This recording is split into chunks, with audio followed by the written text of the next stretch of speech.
В телефоне, который окажется слабее, я просверлю дырки. Начнем. Замеряем мощность первого телефона. Для этого в Телеграме находим специальный бот, где будем тестировать мощность. Заходим туда и начинаем тестирование.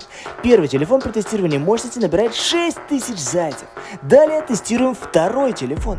И он там при тестировании мощности набирает 12 тысяч зайцев, а это больше. Значит, первый телефон просверливаем дрелью.